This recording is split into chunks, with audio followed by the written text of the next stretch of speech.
கடைசி வரைக்கும் இந்த வீடியோ ஃபுல்லாக பாருங்கள். ஓகே ஆச்சு.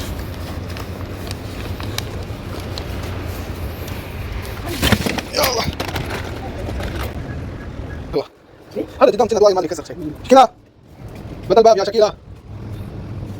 ها ايه هذا ما ادري والله.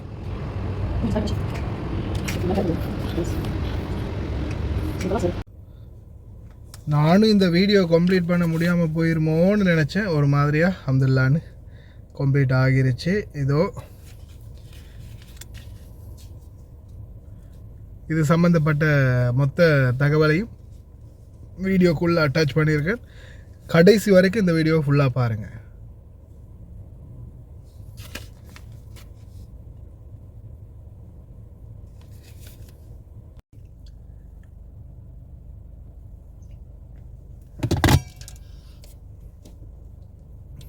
அஸ்ஸலாமு அலைக்கும் வரஹ்மத்துல்லாஹி வபரகாத்துஹு. அன்பார்ந்த அனைத்து உறவுகளுக்கும் இனிய வணக்கம். நேரத்தை பார்த்துருப்பீங்க இல்லையா? 3:35 மதிய நேரம். காலையில் வெளியாகினது எத்தனை மணிக்கு தெரியுமா? காலையில் நான் ஒரு வீடியோ ஒன்று போட்டிருப்பேன் உங்களுக்கு.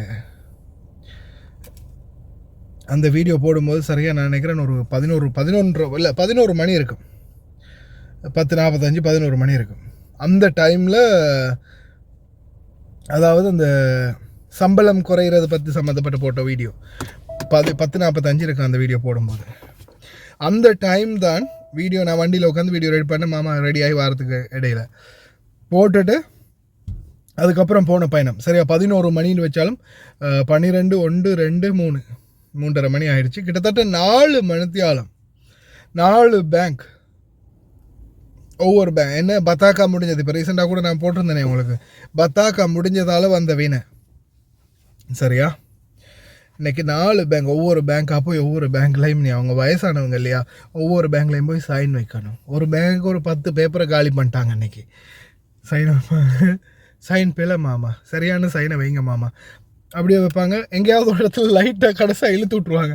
மாமா இழுக்கக்கூடாது மாமா, அப்படியோ முடிச்சிடணும் மாமா, மெதுவாக அப்படியே இழுத்துட்டு வந்துட்டு அதை முடிச்சிருவாங்க. பார்த்தா முன்னாடி எதையாவது ஒன்று பிள்ளை விட்டுருவாங்க. இப்படி கிட்டத்தட்ட ஒவ்வொரு பேங்குக்கும் ஒரு 10 பேப்பரை காலி பண்ணிட்டாங்க சைன் வைக்கிறதுலேயே. சரியான ராவடியாக போச்சு அந்த பேங்குகள் ஒன்றுலையுமே. அவனுங்களுக்கு என்ன செய்கிறது, வயசானவங்களே அவங்களும் புரிஞ்சுக்குவாங்க.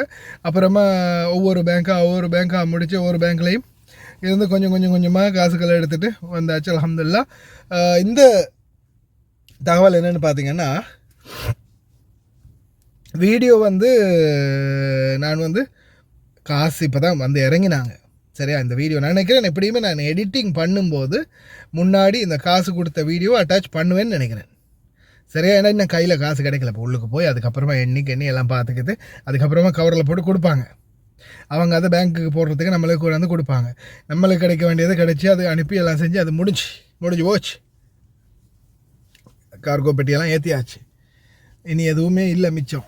அப்போ இவங்க 2 பேரும் தான் சேவைகள், 2 பேருக்கு தான் வீட்டு சேவைகளுக்கு கொடுக்க வேண்டியது பங்கு தான் இருக்குது. அது கிடைக்கும். அது கிடைச்சா இன்ஷா அல்லாஹ் அதைத்தான் நான் இந்த வீடியோவில் உங்களுக்கு நான் முன்னாடி எடிட்டிங்கில் காட்டுவேன்னு நினைக்கிறேன் சரியா. நான் அந்த வீடியோ இன்னும் இப்போ தானே வண்டியை இப்போ தான் உள்ளே இறக்கி விட்டு வந்திருக்கிறேன். நான் எப்படியுமே பெரும்பாலும் இந்த வீடியோ போடும்போது இரவாகி இருக்கும்னு நினைக்கிறேன். ஆனால் இந்த வீடியோ நான் எடுக்கும்போது பார்த்தீங்கன்னா டைம் நான் சொல்லிட்டு தான் 3:30 மணி ஆகுது நான் இந்த வீடியோ எடுக்கும்போது. ஆனால் இந்த வீடியோ அப்லோட் பண்ணும்போது எப்படியும் நைட் ஆகிரும். சில வீடுகளில் இந்த மாதிரி நிலைமை இருக்குது. ஆனால் ஒரு சில இடங்களில் பேசக்கூடிய தன்மை இருந்துச்சுன்னா பேசி பார்க்கலாம். எப்படின்னா எங்கள் மாமா இருக்காங்க இல்லையா, நான் ஓப்பனாகவே சொல்கிறேனே, முன்னாடியெல்லாம் இவங்க வேறு ஏதாவது நாட்டுக்கு இல்லை அந்த பள்ளிக்கு இந்த பள்ளிக்கு அங்கே இங்கேன்னு எதுக்காவது வெளியில் கொடுத்துக்கிட்டே இருப்பாங்க சரியா. அதாவது தான தர்மம் பண்ணுறது ஓகே. பட் நான் அவங்களுக்கெல்லாம் சொல்லுவேன் இல்லையா, நீங்கள் தான தர்மம் பண்ணுறதுக்கு முன்னாடி உங்கள் பக்கத்தில் உங்கள் அக்கா, தம்பி, தங்கச்சி, அம்மா, அப்பா, பொண்டாட்டி, புள்ள அவங்களுடைய நிலைமை என்ன அப்படின்றத பார்த்துட்டு அதுக்கப்புறமா தான தர்மம் பண்ணுங்க. ஒரு வேளை உங்கள் குடும்பத்தில் இல்லை, உங்கள் பக்கத்து வீட்டில், ஏன் உங்கள் வீட்டுக்கு பக்கத்து வீட்டில், உங்கள் வீட்டில் நல்லா சமைச்சு நல்லா மனங்குணமாக சாப்பிட்றாங்க, பக்கத்து வீட்டில் பசியோட பட்டியோடு கிடக்குறாங்க, அவங்க பட்டினி கிடக்கும்போது பக்கத்து வீட்டில் நீங்கள் பக்கத்து ஊரில் ஒருத்தருக்கு தானம் பண்ணினீங்கன்னா கடைசி வரைக்கும் அந்த தானத்தை இறைவனே ஏற்றுக்கொள்ள மாட்டான். எந்த ஒரு மதமாக இருந்தாலும் சரி, அந்த கடவுள் இந்த இறைவன் ஏற்றுக்கொள்ளவே மாட்டான். அல்லாஹ் சுப்ஹானஹு வ தஆலா அதை விரும்பவே மாட்டான். முதல்ல நம்மளுக்கு பக்கத்தில் இருக்கக்கூடிய, நம்மளுக்கு நெருக்கமாக இருக்கக்கூடிய, நம்மளுடைய குடும்பத்தில் இருக்கக்கூடிய யாருக்காவது பசி பட்டினியில் இருக்காங்களோ அவங்களுக்கு ஒரு நம்ம பண்ணக்கூடிய தான தர்மம் அவங்களுக்கு போய் சேர்ந்தா நல்லமா அப்படின்றத சிந்திச்சு தேடி பார்த்துட்டு அதுக்கப்புறம் வெளியில் தானம் பண்ணுங்க. இதே டாப்பிக்கை நான் டைரெக்டாக மூஞ்சிலே போட்டேன். மாமா நீ ஃபக்கீரை கொடுக்குறேன்னு சொல்கிறீங்களே, வீட்டில் வேலை செய்கிற நாங்கள் அப்போ யார்? எனக்கு என்ன 4 கார் வண்டியில், நாட்டில் ஸ்ரீலங்காவில் 4 கார் ஓடுது, 4 கப்பல் மிதக்குது, 4 ஃப்ளைட்டு பறக்குது, நாங்கள் பெரிய கோடீஸ்வரனா? இதா உட்காரத்துக்கு வீடு கூட இல்லாமல் தானே வந்து இத்தனை வருஷமாக இருந்து கஷ்டப்படுறாங்க. வீட்டில் வீடு ஒன்று இல்லை பிரச்சனை, நாட்டில் பசங்களை கல்யாணம் முடிச்சு வைக்கணும், எத்தனையோ பிரச்சனைகள், இந்த மாதிரி கல்யாணம் கட்டி வைக்கணும் அப்படின்னு எத்தனையோ எதிர்பார்ப்புகளோட தானே இந்த உங்கள் வீட்டில் வந்து வேலை செய்கிறாங்க ஃபக்கீர். அஃப்கோர்ஸ் ஃபக்கீர். பணம் காசு இருந்தால் நாங்கள் எதுக்கு மாமா வீட்டில் வந்து வேலை செய்கிறோம்? நாட்டிலே இருந்துருவோமே இல்லையா? சக்க போடு வந்து பேசணும். لا تدور برا فقير موجود عندكم، خدامة سايق أكيد مسكين فقير. إذا هو عندي فلوس ما راح يجي هنا. ذاك البلاد فيه 3 سيارة 4 باخرة 3 طيارة. إذا عندي ما يجي هنا. هو يجي هنا ليش؟ عشان فقير يحتاج فلوس. إذا هو يجي هنا يشتغل ياخذ فلوس بس. يعني الحين شنو الموضوع؟ ياخذ معاش ترس خلاص. சம்பளத்தை எடுக்கிறோம், கொடுக்குறோம், நாட்டுக்கு அனுப்புகிறோம், முடிஞ்சு போச்சு அங்கனைக்கு. அதுதான் இப்போ வாழக்கூடிய தொழிலாளர்களுடைய நிலைமை. இப்போ இதெல்லாம் நான் வந்து கொஞ்சம் எடுத்து சொன்னேன்.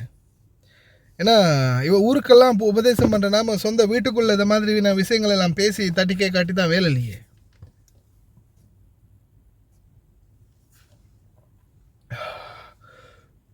பேசினதுக்கு பிறகு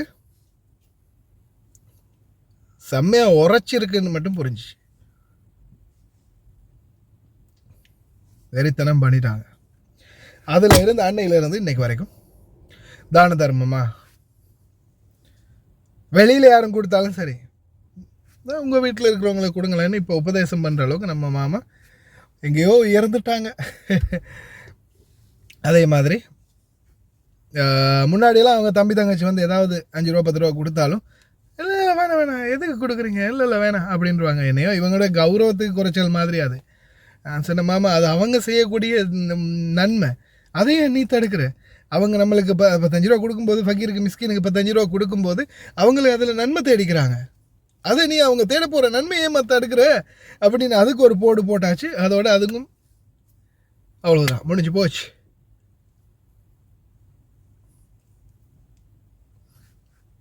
மக்களே, நாம் எங்கே போகிறோமோ அங்கே நாம் ஆளணும் இல்லையா? நாம் சாதாரணமாக சரி வாழணும். அந்த வைராக்கியம் எனக்கு எப்போவுமே இருக்குது. நான் எந்த ஊருக்கு போனாலும், எந்த நாட்டில் கொண்டு போய் விட்டாலும் நான் பொழைச்சிக்குவேன். இது இருக்கும் வரைக்கும் நான் பொழைச்சிக்குவேன். ஏன்னா இதையும் வச்சு தான் நான் இன்றைக்கி வாழ்ந்துக்கிட்டு இருக்கிறேன்.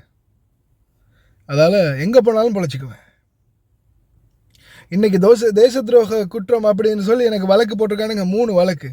என்ன, இந்த அரபு நாட்டுடைய தகவல்களை நான் வெளியிட்டேனா? நான் மயிரடா வெளியிட்டேன். நீங்கள் போட்ட தகவலை தான் நான் எடுத்து மக்களுக்கு தெளிவுபடுத்தினேன். அந்த கரீம் டைம்ஸ்ன்ற ஒருத்தர் இருக்கார்ல, கட்டாரில் கரீம் டைம்ஸ் இல்லையா? அந்த கரீம் பிரதர் அப்படித்தான்.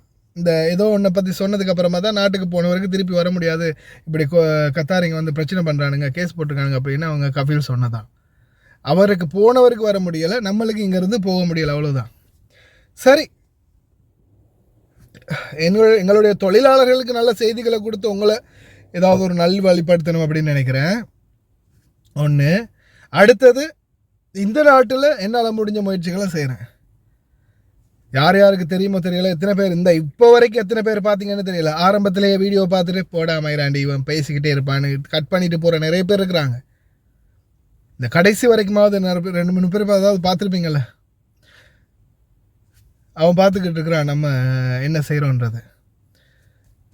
இங்கே என்ன சொல்லுதோ, இங்கே என்ன சிந்திக்குதோ அதுதான் இங்கேருந்து வருது. முடிந்த அளவு மாற்றங்களை கொண்டு வருவோம். நல்ல வீடியோவில் சந்திப்போம். நான் பிரார்த்தனை பண்ணுறேன் உங்களுக்கு இந்த மாதிரியான மாமா பாபா கிடைக்கணும், அந்த மாதிரி ஒரு சூழல் உருவாகணும் அப்படின்னு.